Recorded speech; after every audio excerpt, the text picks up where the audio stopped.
You know, the judge just denied the gag order. We can talk again. We can talk again. Let's go. Let's go. Lionel B. Show exclusive. They were little people. And, I don't want to say too much. They were little people. So use your common sense. Dressed up like little Harajuku Barbies. Red lipstick looking like. So if you're a man that gets traumatized by a woman, deep down you're going to hate women and it might turn you gay. The whole Diddy situation took a big turn recently. Diddy's so-called Harajuku Barbie crew is now speaking out, making some shocking claims about what really went on. They've started revealing new details about the freak-off events that no one had heard before. Apparently, there's a final list of twisted details that were hidden until now. These claims are breaking down how everything went down, and it's making a lot of noise. People are now starting to see the story in a whole new light. Trust me, this story goes way deeper than any crazy rumors you've heard. It starts with T.A.A. Wallace, an aspiring artist who was invited to one of these gatherings by a Saudi prince. According to T.A.A., the event felt more like a twisted fantasy than a glamorous party. She says she witnessed groups of adults involved in disturbing acts, and shockingly, Harajuku Barbie and little people, if you catch my drift, were dressed up and surrounded by adults in ways that seemed meant to keep them hidden. T.A. claims the way these adults surrounded the little people made it seem like something much darker was going on. It appeared as though everyone was taking turns with them in a way that was hard to ignore. The whole scene was unsettling, and it raised a lot of questions. 2018, I went to this freak off. I looked to the right of me, and in the corner, I'm looking like, are those midgets? Because people were it's people over them, like it's people trying to hide what they're doing. They're all huddled up. So I'm like, what is that? Despite DAA's vivid descriptions, Diddy's lawyers quickly denied all her claims. They told TMZ that her accusations were completely false and accused her of seeking publicity. Diddy's legal team stated they were confident that the truth would come out in court, labeling her allegations as nothing more than fiction. Are you talking about adults who are little people, or are you talking about minors? Am I gonna get in trouble? I don't want to say I witnessed any of that crazy stuff, but we all have common sense. Little people. That's not supposed to be there. What TAA described closely mirrors what another one of Diddy's alleged victims said about the party favors. The details seem strikingly similar, raising more questions about the truth behind these claims.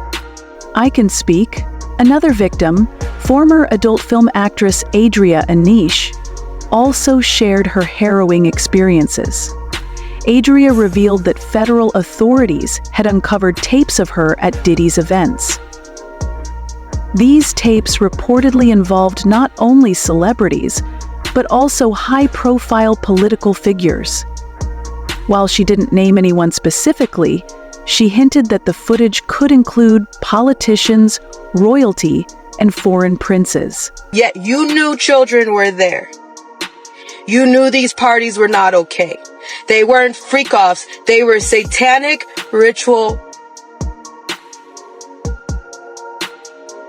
Get it straight. Adria alleged that Diddy introduced her to powerful figures, including wealthy European princes.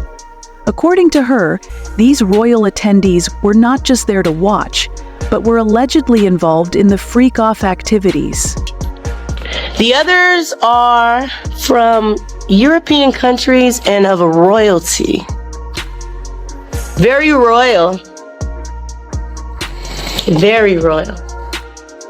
Like princes, that type of thing? Definitely a prince. Whoa. The opposite of being smooth.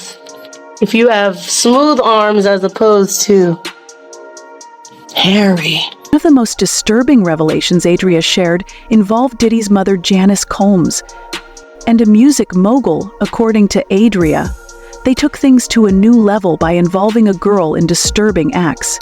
Adria claimed that they participated in events that crossed several boundaries with Janice, allegedly using her influence over Diddy to shape his behavior from a young age. She described the influence as toxic, claiming it contributed to the warped power dynamics that ran through these gatherings. The one is newly married to the biracial lady. That's the only prince. That's the only prince I know. Okay. Damn, y'all. Allegedly. It's a few people that are presidential.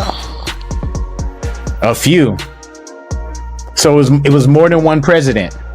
Somebody who should have just stepped down and retired and appointed somebody else. A notable figure tied to these gatherings was Jacob the Jeweler, a renowned jeweler who has worked with many elite figures in the music industry. Adria alleged that Diddy introduced her to Jacob as a way of networking and keeping her within his inner circle. She claimed that Jacob often attended these gatherings, where he would mingle with influential figures and even assist Diddy in expanding his reach in business and luxury circles. Jacob's high-profile reputation as a jeweler to the stars added credibility to the guest list, confirming that Diddy's events attracted wealthy and powerful individuals. His presence at these gatherings further solidified the idea that these parties were not just glamorous, but also a magnet for the influential elite. Why you do that to your son, allegedly? Why you allegedly turn your son out and now he's this global, worldwide, global threat? You know why he has so much anger against women? Because of you, Janice. But he was right there in the rooms with my friend who was underage. Him, Harvey, Pierre. I'm coming for you too, Harvey. You're not innocent, my bud. Adria didn't hold back when discussing Mary J. Blige, who she alleged had her own connections to Diddy. According to Adria, Mary J. Blige was involved in a disturbing incident with an underage individual. She claimed that Mary wasn't just a bystander, but an active participant in some of the inappropriate activities that occurred at these gatherings. It's all correct, yes. All right, sounds good. Came to America when I was 14. My parents immigrated to America. You were right, 100%. I was 16 when I dropped out of school, realizing that not only I can't pay for the school, there were not enough money to make a living. Adria also tied Mary J. Blige's relationship with rapper Danny Boy to suggest further involvement in troubling activities. She claimed that during an encounter, Mary was seen sitting on the couch, while a woman named Misa sat on the bed, wrapped in a sheet, revealing parts of her body. Adria suggested that this scene was part of a larger pattern of behavior she witnessed, hinting that Mary J. Blige was not just a passive observer, but an active participant.